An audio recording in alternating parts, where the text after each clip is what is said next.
My name is Jonas Reed. I've been that guy, the dependable one, ever since I can remember. When the clock strikes 2 in the morning and someone needs a lift because one too many fingers tipped the scale into regrets, I'm the answer at the other end of the line. When the cement mixer needs disassembling at dawn, when boxes threaten to swallow a friend's entire life in cardboard, I'm the one hauling the dolly up 3 flights of stairs without hesitation. Need a cosigner for a business venture or a signature to unlock a bank loan? Consider it done. People know me as the rock they cling to when life's currents grow too fierce, and for a long time, I was proud of that. Proud to be useful, to be needed. But utility comes at a price. Utility demands availability, and availability erodes boundaries. Late-night texts became morning resentments. Invitations to lunch turned into expectations of emergency babysitting. My wife, Brielle, once joked that I had an apron of goodwill permanently strapped to my waist. I laughed, didn't see the warning in her tone until it was too late. Because while I was busy being the fixer, the friend, the brother, I wasn't paying attention to the cracks forming right at home.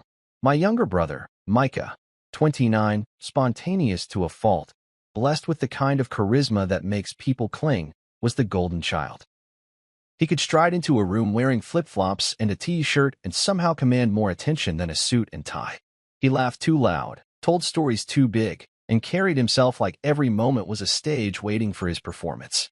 And oh, did Savannah, his fiancée, shine when she stood beside him. Perfectly coiffed hair, skin airbrushed by filters before any upload, a laugh that bounced off walls with practiced vivacity. On Instagram, their life together glowed. Seaside sunsets, matching outfits, champagne toasts. Offline, the polish sometimes slipped. Brielle said Savannah was like a porcelain doll, flawless until you pressed too hard. 3 months before everything went sideways, Micah and Savannah discovered what they called their dream house. A modern marvel perched on a cul-de-sac in a neighborhood where lawns were manicured by robots and front lawns boasted citronella lanterns for ambience. The price tag was a staggering $750,000. More zeros than either of them had saved. The bank asked for a guarantor. Without hesitation, Micah's plea landed in my lap. He called me after midnight, voice taut with hope. "Jonas, I need you on this. Please." The memory of that plea still carries an echo of obligation and sibling loyalty I can't fully untangle. I told him I'd think about it. An automatic stall, but he took it as consent. My lawyer's voice over the phone chilled me. If I was going to stake my credit, I needed safeguards. A side agreement, a clause that let me withdraw as guarantor if defamation or a breach of good faith occurred. It was a short document, jargon thick but clear nevertheless. It protected me. I sent it to Micah and Savannah, expecting questions. Instead, Micah scanned it, scribbled his signature, and texted me a photo at 11:47 p.m. Done. The next week, their loan was approved. Their names filled the deed for that gleaming house. I expected relief, maybe gratitude expressed over beers, but all I felt was a flicker of unease. It was at our cousin Elena's annual summer barbecue that the first ember of suspicion touched my skin. I was leaning against the picnic table, sipping lemonade, when Savannah approached me from behind. The summer air raced with laughter and the hiss of sizzling burgers, but when her perfume hit, citrus with a sting, it caught my attention. She stood closer than courtesy allowed, hand on my arm.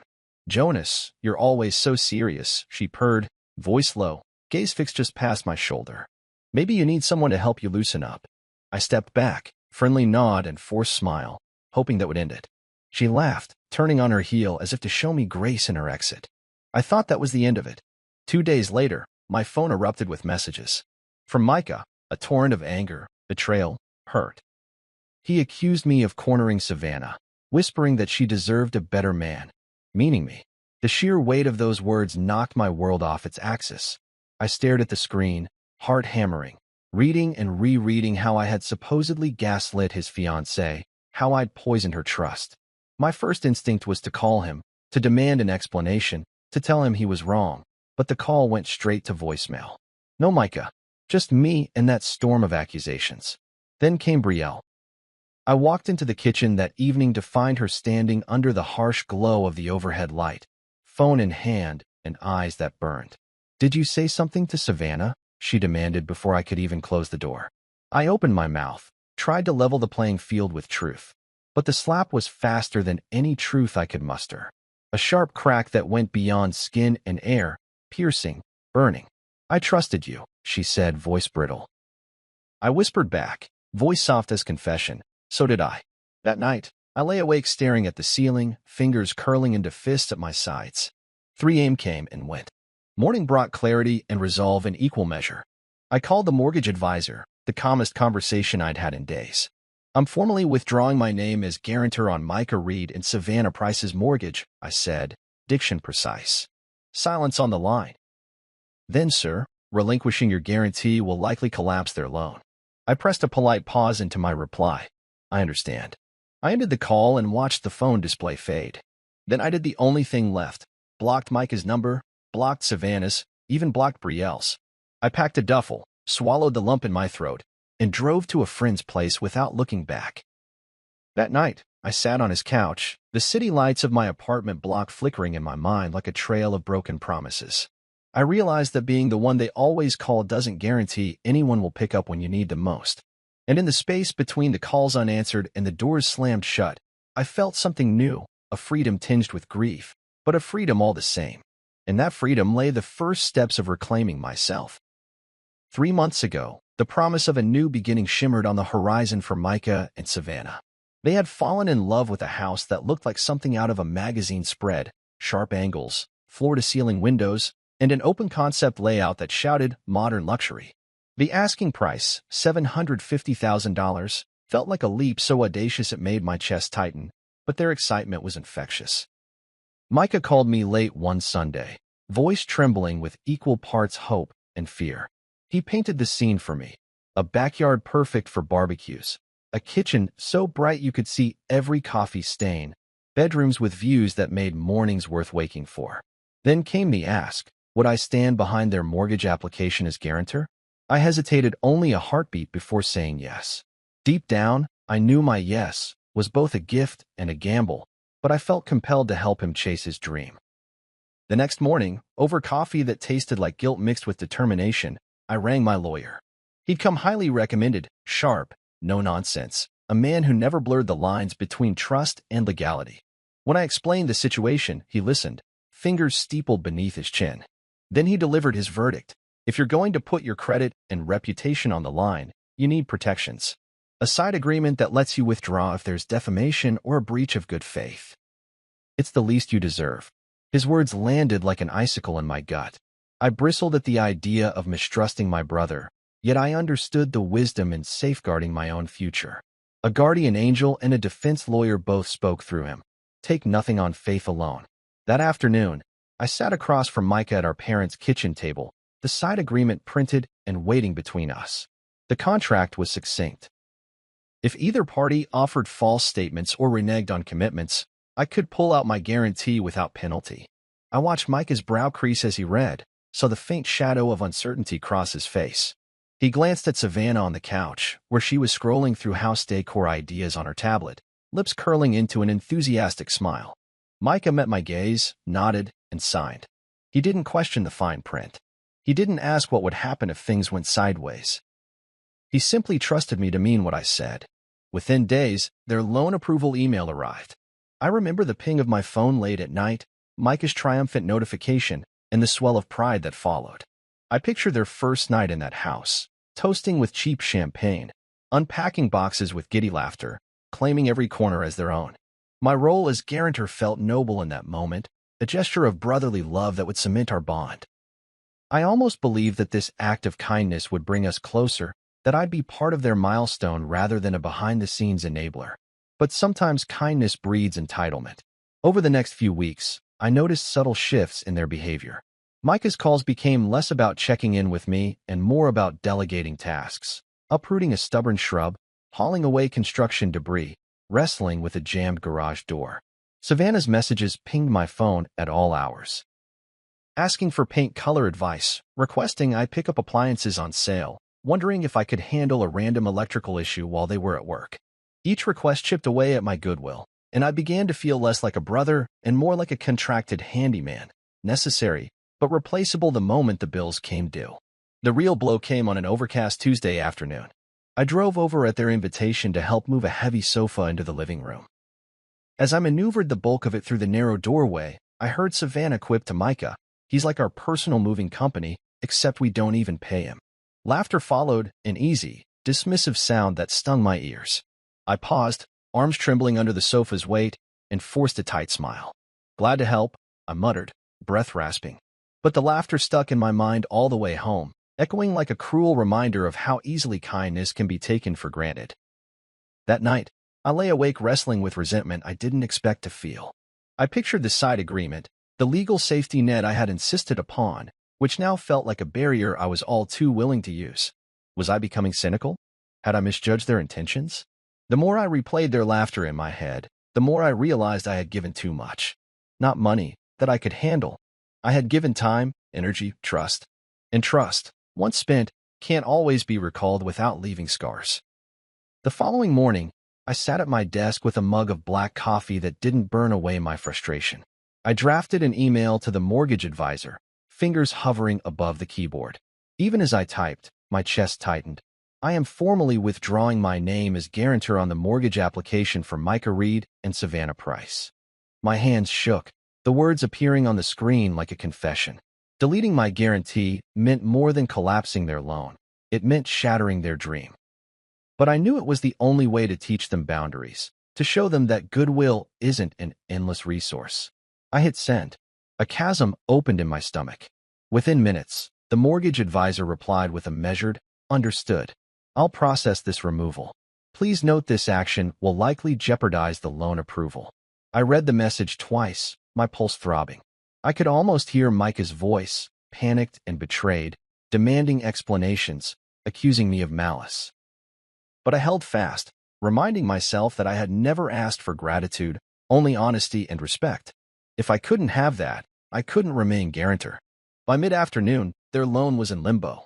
I imagined Savannah in their pristine kitchen, phone trembling in her hand, discovering the truth.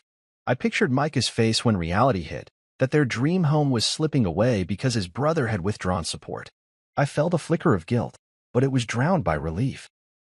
Relief that I had reclaimed my autonomy, that I was no longer tied to their whims. Boundaries can feel like prison walls at first, but they are also the walls that keep you safe within your own life. That evening, I drove away from their house, headlights cutting through the waning light. Each mile took me farther from their splintering dream and closer to a version of myself I had nearly forgotten, a man who could say no, who could protect his own interests. I knew there would be fallout. Anger, accusations, perhaps even family drama, but I could no longer shoulder the weight of their fantasies. My kindness had become dangerous, a weapon used against me by the very people I sought to help. And so I chose self-preservation over sacrifice, aware that sometimes the bravest act of love is stepping back. That afternoon at our cousin Elena's barbecue, a lazy breeze carried the scent of grilled burgers and corn on the cob, but all I could taste was the coppery tang of suspicion. I arrived early to offer help, unloading coolers, setting out lawn chairs, because old habits die hard. Elena beamed at me from the porch, iced tea in hand, and I smiled back, folding into the familiar role of family handyman. My voice was light as I chatted about work and weekend plans, but beneath every word lay a low hum of unease. I caught myself scanning the yard for Savannah and Micah, expecting their exuberant greetings. Instead, I found them lingering near the fence, Savannah perched on the arm of a plastic chair, her expression sculpted into playful amusement. Micah stood beside her, head tilted as if savoring the joke she was about to deliver. I wandered over with the pitchers of lemonade, calling out, "Need a top-up?" But Savannah's gaze followed my every move like a curiosity untethered by respect. When I set the pitcher on the table, she leaned closer than courtesy would allow. Her shoulder brushed mine, and her perfume flooded my senses, vanilla sandalwood, sweet and potent. "Jonas," she said, voice pitched low enough that only I could hear. "You're always so uptight. Maybe you need someone to let your hair down." She ran her fingertip along the rim of the glass, as if tracing an invitation, eyes dancing. I froze, the lemonade wavering in my grip. I forced a grin and took a step back, pretending nothing unusual had happened. "Just watching the weather report," I lied, setting the pitcher down firmly. Her laugh rang bright, echoing off the white siding of the house, and she slid off the chair arm, giving Micah a conspiratorial wink. He shrugged, eyes flicking to me for approval or amusement. Neither came, and her lips curved into a genuine smile, one that seemed to mock my confusion. I should have brushed it off, dismissed it as blunt flirtation designed for effect, but something in her gaze unsettled me. I turned toward the kitchen to refill my cup, telling myself I was overreacting. In the kitchen, Elena offered me a plate of burgers, and I nodded, chewing slowly, trying to focus on the casual chatter. But over the hum of conversation, Micah's voice cut through like a blade. "Jonas, can you help me move this speaker to the deck?" His tone was innocuous, but the request felt like another test. I stood, carrying the plate, and walked back outside. When I set the plate on a stump turnside table, Savannah's eyes met mine over the rim of her sunglasses. A silent challenge hung between us, and I wanted nothing more than to retreat, but pride anchored me in place. 2 days later, my phone erupted. The messages started with Micah's name flashing on the screen at midnight, the timestamp glowing harsh and accusative. "What did you say to Savannah? You cornered her and whispered that she deserves a real man, you." I stared at the words, heart banging against my ribs. Each word felt like a blow, crushing the ribcage of my self-assurance. I reread the message, hoping for a typo, a mistake, but there was nothing, just his name, his disdain, his conviction that I had betrayed him. I tried calling, but it went straight to voicemail, a cold signal that our lifeline had snapped.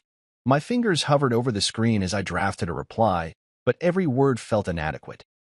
Instead, I deleted the message and fell into a restless sleep with the phone clutched in my hand.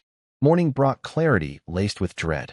I replayed the barbecue in my mind, the nearness of Savannah, the confident way she crossed boundaries without apology. The more I analyzed her behavior, the more I suspected she had set me up, baited me into discomfort so she could accuse me later. But the accusation rang hollow only to me. To Micah, Savannah's version was gospel, and I was a traitor. I tried reaching out, texts, missed calls, emails, but Micah remained silent. At work, every familiar noise felt sharp, the beep of the time clock, the hiss of the coffee machine, the distant roar of trucks on the highway. I couldn't concentrate. My hand shook as I tightened lug nuts and swapped brake pads.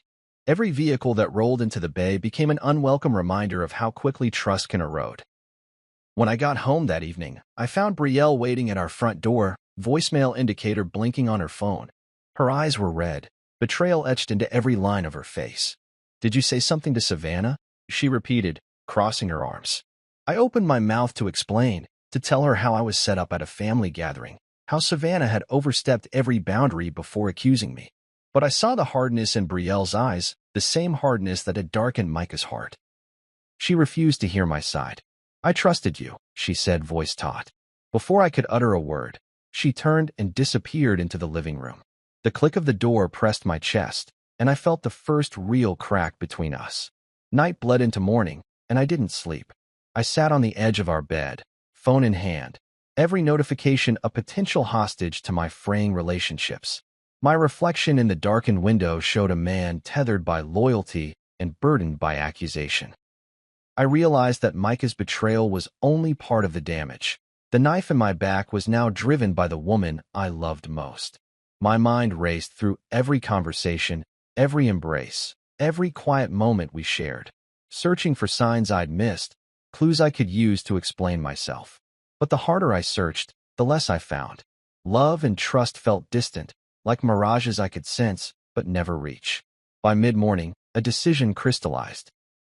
I couldn't rebuild their trust, at least not on their terms. If they refused to listen to my truth, then I had to protect myself. I drafted the email to the mortgage advisor, a calm, clinical declaration of withdrawal. Hit send. The words on my screen felt like a verdict. I was no longer their guarantor. Within hours, my inbox filled with terse replies and unanswered pleas. I watched Savannah's Instagram stories roll by. Sunlit selfies, her laughter artfully captured, a life that moved on without interruption. Micah's messages arrived like muted threats, his words sharp as shards. "I thought you were my brother." I let the messages go unread. Every ring, every buzz, every ping was a reminder that I had traded dependence for freedom, a freedom laced with heartbreak. That evening, I packed a bag and left our house behind, the scent of lavender-scented candles fading as I drove away. I didn't know where I was heading, just moved through streets I'd known all my life until I found a friend's spare room with an empty bed. As I collapsed onto the mattress, exhaustion pulled me under. But sleep came only in fleeting fragments. Dreams of August sunlight and laughter turned sour, of loyalty twisted into betrayal. At dawn, I sat on the edge of the bed, suitcase at my feet. The window frame bathed me in pale light, and I felt a strange calm settle in my chest. The world I knew had splintered, but I was still intact. I had reclaimed the part of me that said no, a part one almost lost by always saying yes. And though the wound ran deep, I understood that some betrayals change you irrevocably, carving away pieces of your old self so a new self can emerge. In that moment, I vowed to rebuild on my own terms. No more unsolicited rescues, no more borrowed burdens, no more backyard betrayals to define who I am. I woke the next morning to the dull ache behind my ear, a reminder that trust can land harder than flesh. The sun slanted through the blinds, painting stripes across the bedroom floor where Brielle's side of the bed had once curled around mine like a promise. I lay there, heart pounding with the memory of her hand against my cheek, wondering how the woman I vowed to protect could become the one delivering the fiercest blow. My ears still rang with the hiss of her words. I trusted you, and I traced those syllables in my mind as though they were clues to a puzzle I could never solve. Getting out of bed felt like stepping into a war zone, one where I was both soldier and casualty, and I realized that the house I shared with Brielle had become a battleground without surrender. I dressed in silence, each article of clothing carrying the weight of what we'd lost. My shirt smelled faintly of her perfume, and for a moment I paused at the door, hand on the knob, tempted to turn back and plead for understanding. But I knew better. Words would bounce off the walls around her heart and shatter like glass. Instead, I slipped through the empty house and found my phone on the kitchen counter, her phone, actually, left behind in her fury. I held it in my hand, tempted to scroll through messages, to find some shred of doubt she might have harbored. The screen glowed with unanswered notifications. Jonas, please talk to me. I was wrong. Can we work this out? I resisted the urge to reply. Silence, I decided, was the only answer I could offer her now. Outside, morning air felt sharp against my cheek, a cleansing breath that carried both possibility and pain. I drove to the coffee shop we used to frequent, the one with mismatched chairs and baristas who knew our orders by heart. The barista greeted me with a sympathetic nod, filling my cup before I reached the counter. I sat in our usual corner booth, nursing the bitterness of black coffee, and watched couples drift in and out, their laughter punctuating my solitude.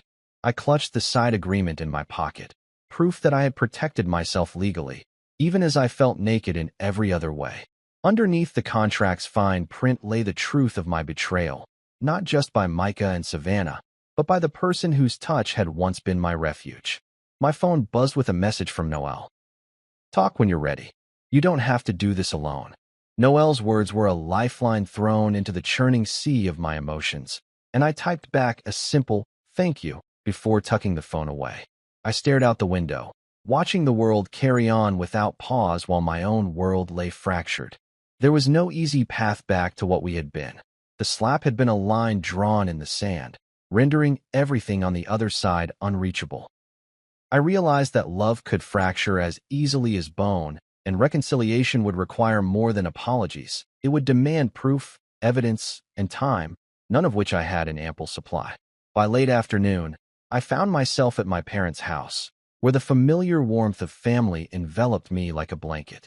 My mother hugged me, her embrace both comforting and heart-wrenching, knowing she couldn't heal the wound she hadn't caused.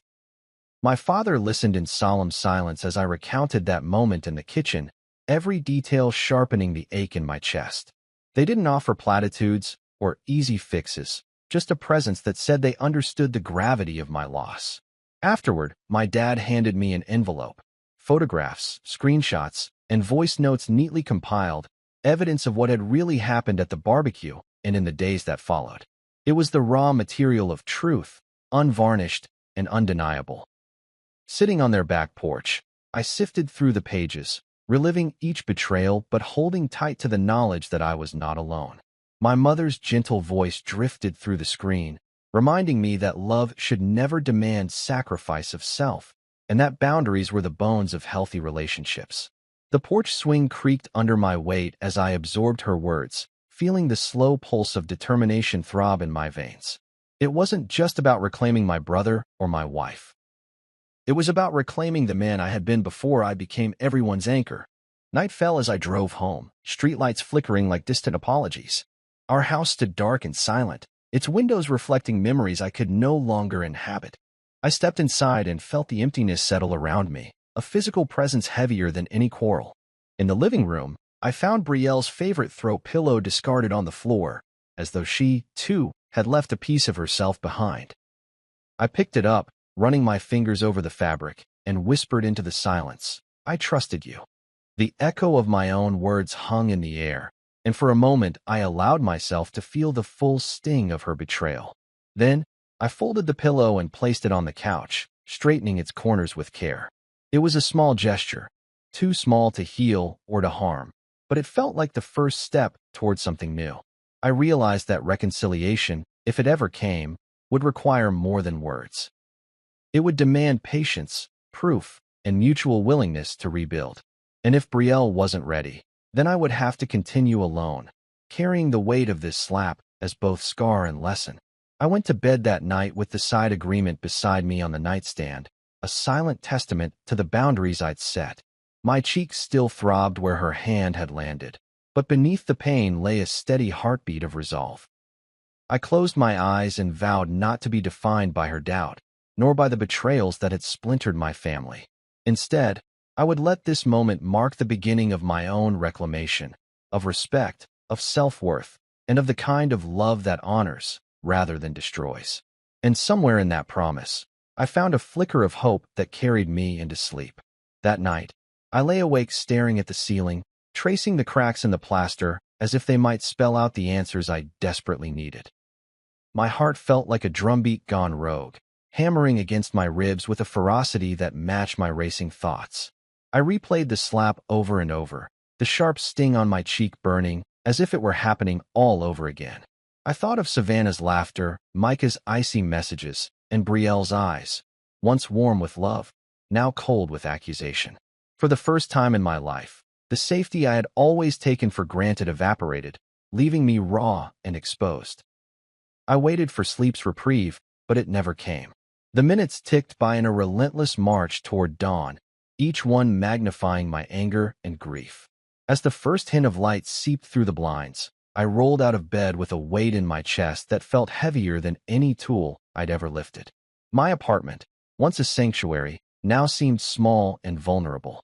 I walked to the kitchen, filled the kettle, and made coffee strong enough to cut through the despair.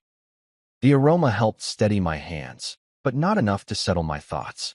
I stared at my reflection in the window above the sink, a man with dark circles under his eyes, shoulders slumped under the burden of betrayal. That reflection stared back with quiet determination, as if daring me to take control of this mess I'd been dragged into. I brewed a second cup and sat at the small table by the window, smartphone in hand. My thumb hovered over contacts I had dialed too many times before. Micah, Brielle, Savannah, but I couldn't bring myself to call any of them. I had never felt more alone or more aware of how badly boundaries had been ignored. Each name glowed on the screen like a warning I had failed to heed. I set the phone down and opened my laptop, the side agreement document blinking on my desktop. My lawyer had called it a necessary formality, a shield to protect my name and credit. Now it felt like the only weapon I had left to defend myself. My fingers danced over the keyboard as I drafted an email to the mortgage advisor. I chose each word deliberately, stripping away emotion to deliver a clinical, unambiguous message. I was formally withdrawing as guarantor on Micah Reed and Savannah Price's mortgage application effective immediately. My hands shook, not with fear, but with a kind of righteous resolve. This act would collapse their dream, yes, but it would also send a message. I would no longer be their crutch. I hit send and exhaled a breath I felt I'd been holding for days. The response came within minutes, acknowledgement, and a note that the loan approval was now in jeopardy. No empathy, no judgment, just the facts. I closed the laptop, feeling the tension drain from my shoulders even as guilt threatened to creep in. Next, I picked up my phone and blocked Micah, Savannah, and Brielle. Each tap felt like a final door closing, a way to silence the voices that had abused my trust. I paused when I reached Brielle's contact, my thumb hovering over the block confirmation. A part of me hesitated, remembering lazy Sunday mornings and quiet dinners when her laughter filled the room. But that memory was shattered now, replaced by the freeze of her disbelief and anger. I pressed block and watched her name disappear from my list. There was a sting in that moment, but also relief. Silence, I realized, was a refuge I desperately needed. With my professional and emotional boundaries asserted, the next step was physical distance. I called Noelle, my friend and confidant, and asked if I could stay with her for a few days.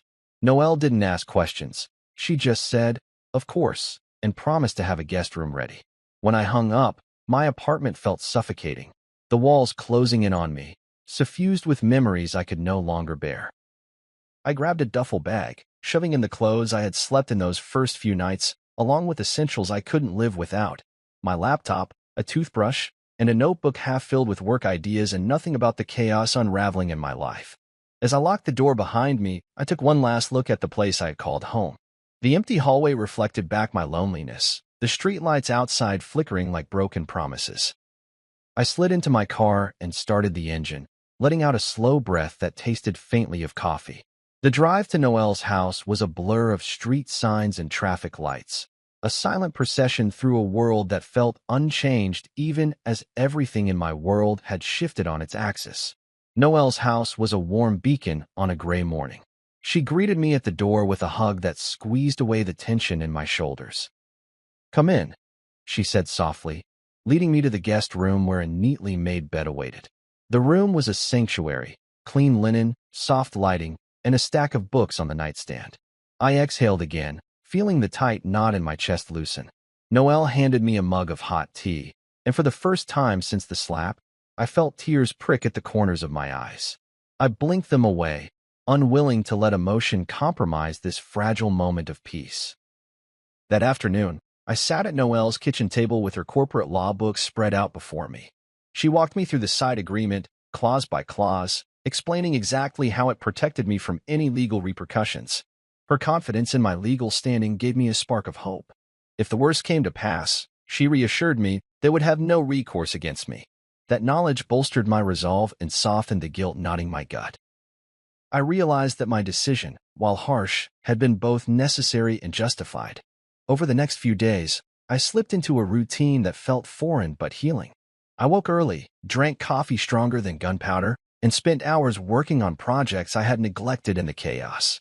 Without the constant ping of demands on my phone, I rediscovered the luxury of uninterrupted focus. I went for long runs through the neighborhood, the rhythm of my footsteps easing the tension in my mind. Noelle and I cooked meals together, and conversation flowed around me. Normal life in motion, a reminder that there could be calm after chaos. Yet in the quiet of nighttime, memories still found me. I dreamt of the day Micah and Savannah had moved into their dream house, saw Savannah's triumphant smile morph into smug entitlement. I relived Brielle's disbelief, the sting of her slap, the crack in our marriage that felt so wide I couldn't find a bridge. I woke each night in a cold sweat, heart pounding. But each morning, I faced the day with the quiet pride of someone who had reclaimed their autonomy. I was no longer the guy they always called. I was my own man. On the fifth morning at Noelle's, I sat at her kitchen table staring at an empty seat opposite me. I realized it was time to decide what came next. The side agreement had severed my financial ties, and blocking contacts had severed my emotional ones. Now I needed to decide whether to rebuild bridges or watch them crumble entirely. I looked at Noelle, grateful for her unwavering support, and felt a flicker of courage. Reconciliation, if it came, would have to be on my terms, with respect and honesty at the center. If they weren't ready for that, I was prepared to move forward alone. That day, I packed the last of my things, photographs, random mementos, and drove back to my apartment. The drive felt different this time, less suffocating, more like a journey home.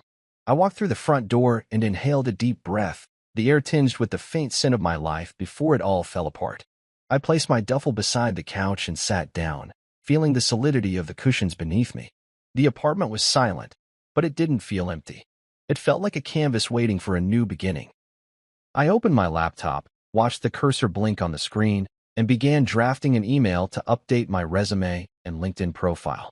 I typed about skills acquired, experiences gained, and contributions made. Everything that defined me beyond being the dependable brother or the self-sacrificing husband. As words filled the page, I felt a renewed sense of identity take shape. The chapter of my life defined by others' needs was closing, and a new chapter, one of self-respect, purpose, and clear boundaries, was just beginning. In that moment, I realized that the greatest act of courage isn't standing by someone else's side. It's standing by yourself when the world turns against you. And as I pressed save on my updated profile, I whispered into the quiet apartment, "This is my turn." 3 nights later, just as the streetlights outside flickered on in their familiar rhythm, a frantic pounding shattered the quiet of my apartment. I was lying on the couch, half listening to a late-night podcast, when the knocks came as sharp, impatient, frantic. At first, I thought it was some delivery, but the volume and urgency told a different story. My heart pounded as I set the remote aside and moved to the door, every muscle in my body tense. I peered through the peephole and saw Micah's face, wild-eyed and frantic, shadowed in the hallway light. His hair was disheveled, 2 long strands falling across his forehead, and his cheeks were flushed with panic. He looked like a man running from a burning building, desperate for refuge.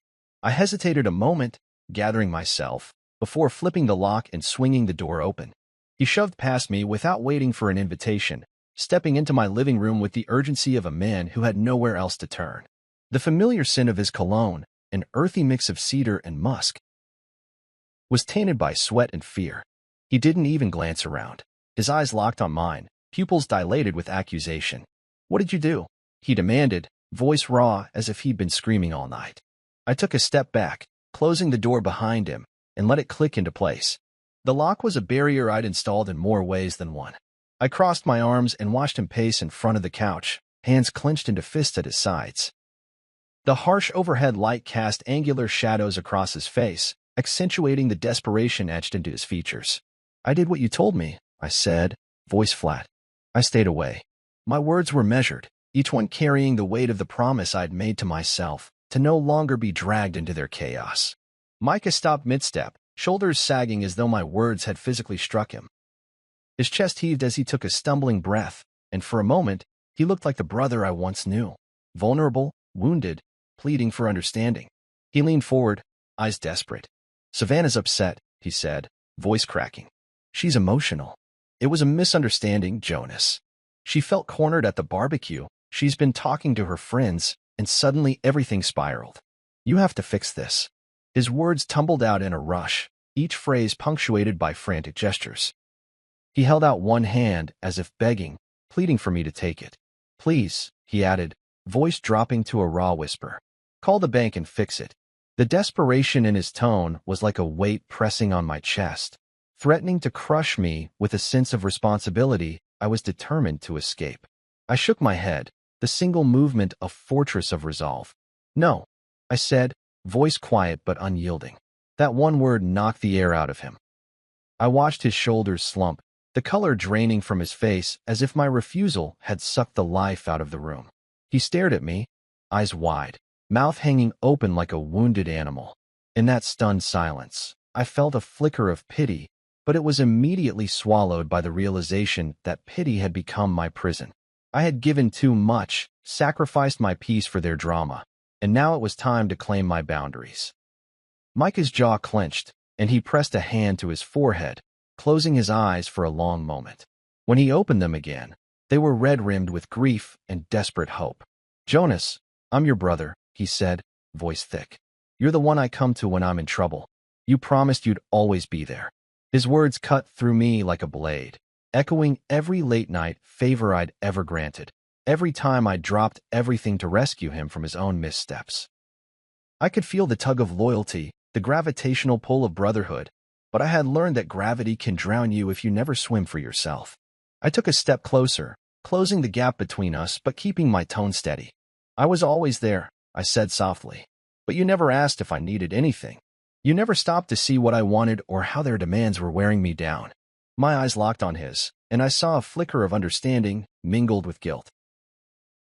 "I believed you," I continued, "when you said you wanted me in your life, but I didn't realize it came with no space for me to breathe."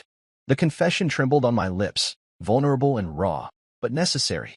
For years I had been the fixer, the rock, the always available brother, and in that role, I'd buried my own needs so deep I could barely find them. Micah sank onto the edge of my couch, head in his hands. The apartment fell into a heavy silence, broken only by his ragged breathing. I perched on the armchair across from him, unsure whether to reach out or maintain the distance that had become my shield. I chose the shield. "You need to figure this out," I said, tone firm yet not unkind. "If Savannah has doubts, you need to talk to her. You need to rebuild trust with Brielle. But you cannot drag me back into this." My words were resolute, like steel edges that cut away the last strands of obligation tying me to their crisis. He looked up, tears glistening in his eyes, shame and regret warring on his face. "I don't know what to do," he whispered. "Everything's falling apart. Savannah says she's scared. Brielle hates me. And His voice broke, and he ran a trembling hand through his hair. "I thought you'd help me fix it, like always." The admission was both heartbreaking and infuriating. I realized that Micah had come to rely on my kindness as a crutch, never learning to stand on his own 2 feet. Love without reciprocity can become bondage, and I refused to be shackled any longer. I rose from the chair, standing over him, and placed a hand on his shoulder. It was a gesture of compassion, not surrender. "I love you, Micah," I said, voice catching. "But love isn't about bailing someone out over and over. It's about challenging them to grow, to face the consequences of their actions." He leaned into my hand, as though craving the support without the strings. I let him rest for a moment, then gently withdrew my hand and stepped back. "I'm not your guarantee anymore," I said, eyes steady. "You have to stand on your own." The words sounded final, like the echo of a gavel slamming down. Micah nodded slowly, wiping his eyes with the back of his hand. He stood, shaky but upright, and met my gaze. "I understand," he said, the tremor in his voice betraying his uncertainty.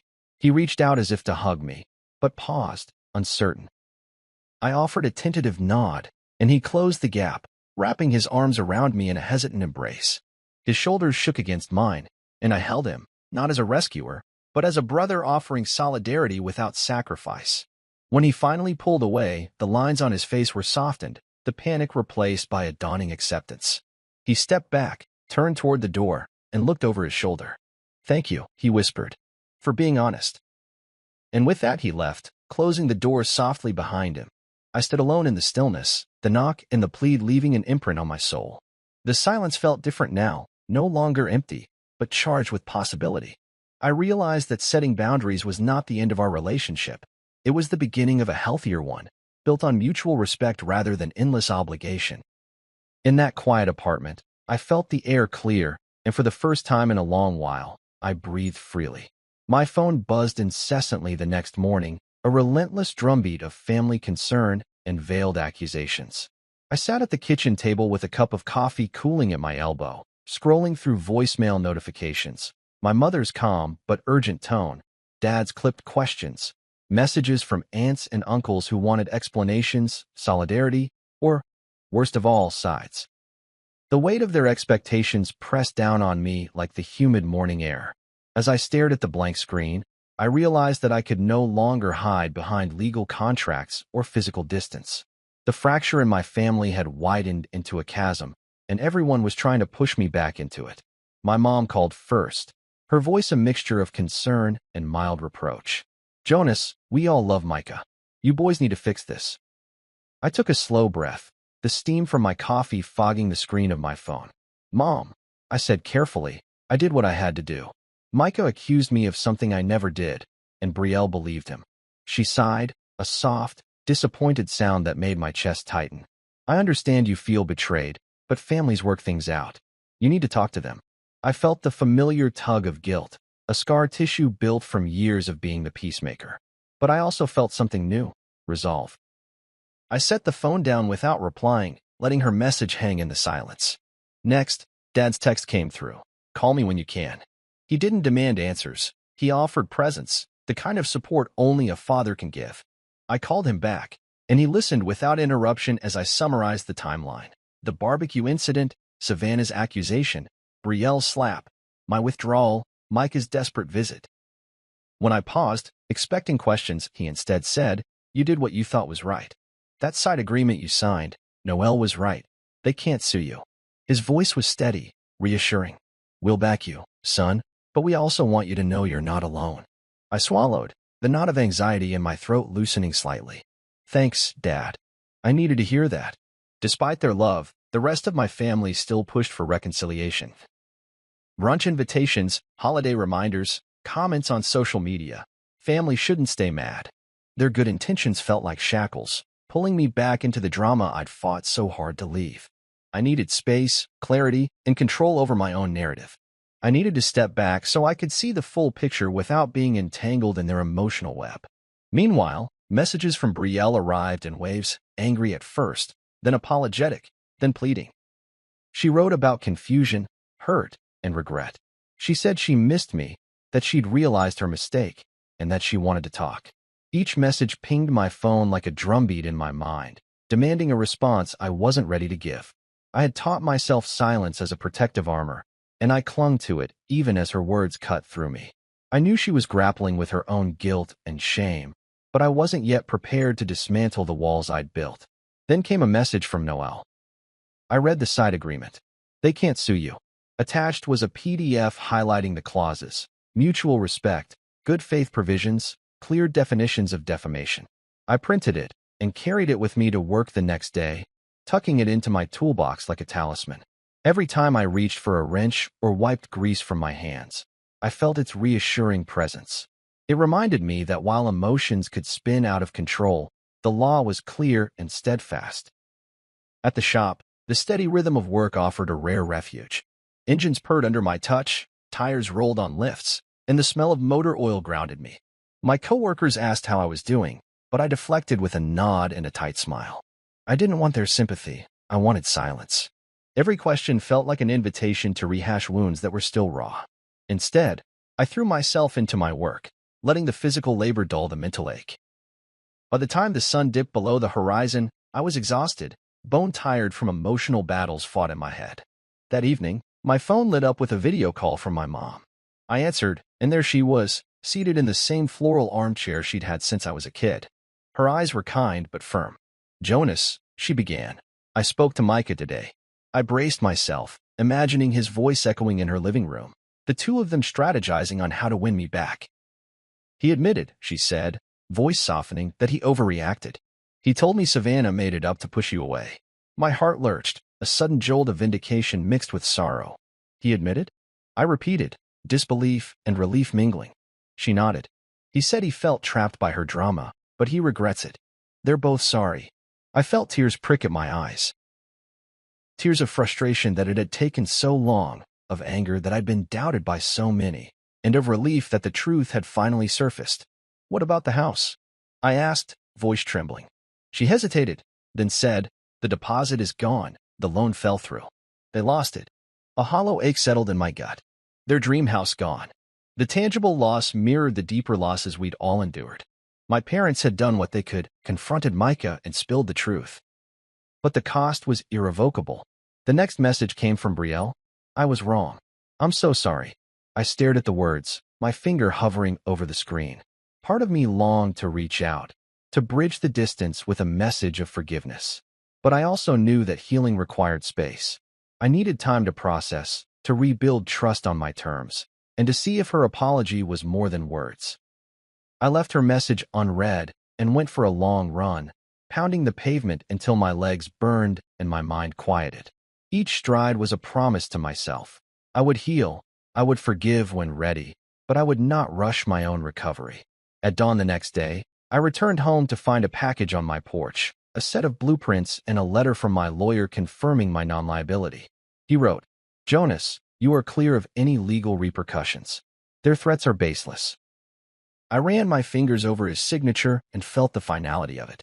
No more fear of lawsuits, no more lurking legal shadows. I carried the letter inside and placed it on my kitchen counter. It was more than a document, it was a declaration of my autonomy. That afternoon, I called Noelle and asked if she could join me for dinner. Over spaghetti and garlic bread, I talked through the fallout, the family pressure, the lessons learned, the fractures that remained. She listened, nodding, offering insight without judgment. "You set boundaries," she said, "and they respect, as much as they can, the consequences." Her words confirmed what I'd feared. Relationships test boundaries, and not all bonds survive the trials we impose. But those that do emerge stronger and truer. As the day faded into evening, I sat on my porch with my parents' video still playing in my mind. I thought of Micah and Savannah, of Brielle's apology, of the house that crumbled under the weight of lies. The fallout had scattered us, but it had also exposed the cracks we needed to mend. Some ties would remain frayed, others would be cut altogether, and new connections would grow from the fertile soil of honesty.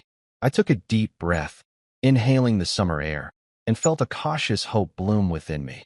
This chapter of pressure and fallout was ending, but the next chapter, a chapter of healing, of careful rebuilding, and of reclaimed self, was just beginning. The next morning, I sat at my cluttered desk, the pale light of early dawn seeping through the blinds. My gaze moved from the side agreement laid out like a blueprint of protection to the growing stack of digital files I downloaded overnight. I felt both anxious and oddly empowered as I clicked through each piece of evidence, assembling a narrative of truth that would speak louder than the rumors swirling around my name. First came the PDF of the Mutual Respect Clause, its language precise and unambiguous. No party shall make defamatory statements or actions that undermine the good faith of the other. I printed it, the green ink varnished like a shield against any legal backlash.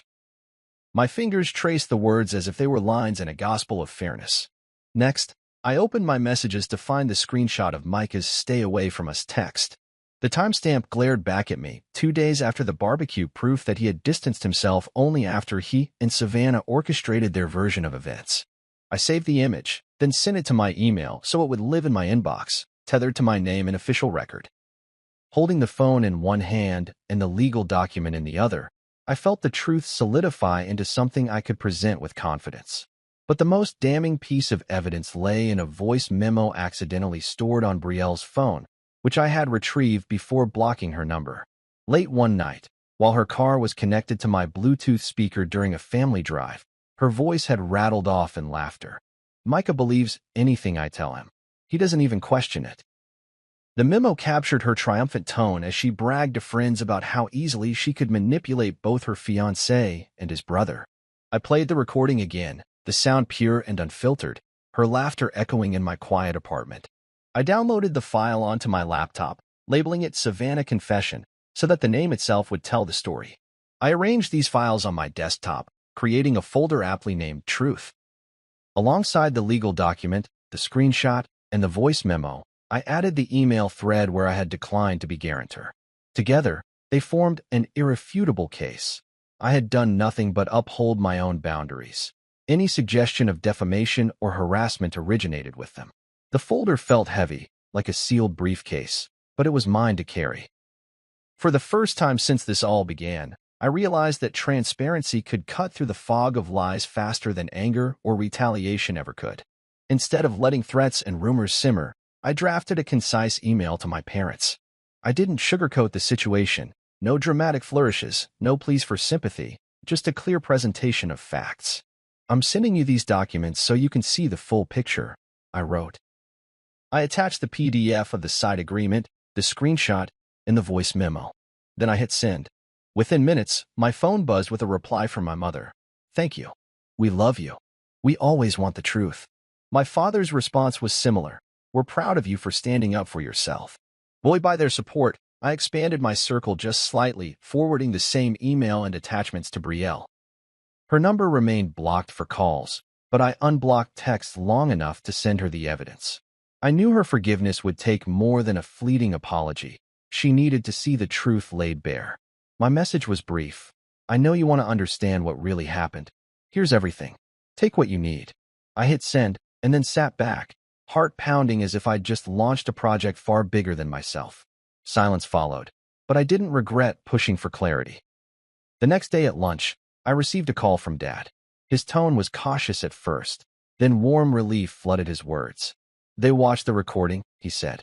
Savannah couldn't explain her laughter. Micah admitted she made it up. I closed my eyes, exhaling a breath I hadn't realized I'd held.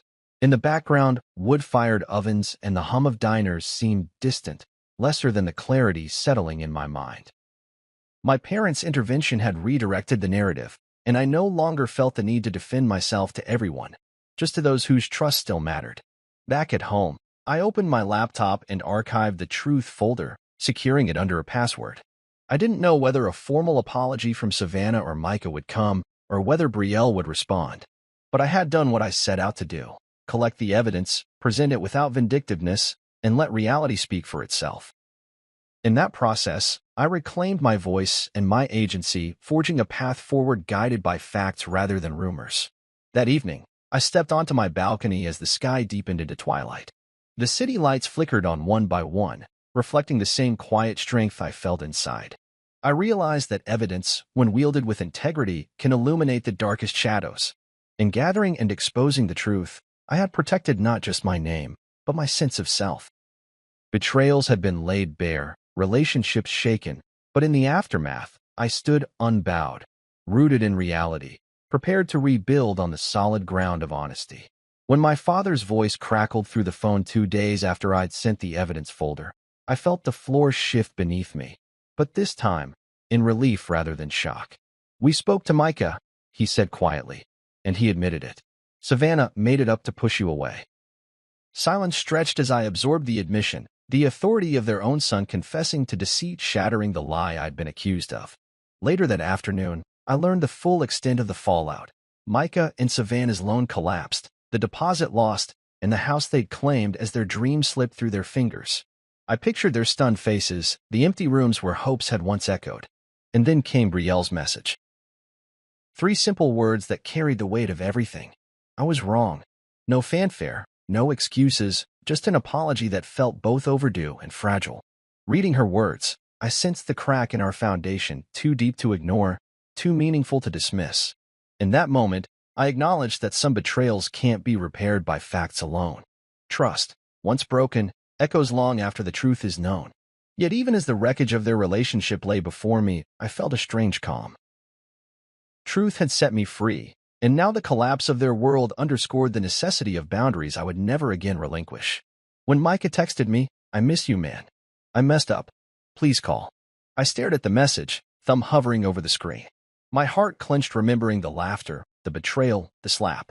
I typed a reply. "You didn't just lose a house. You lost a brother." Then deleted it. Some words burned too hot to send. Family holidays splintered into fractured gatherings.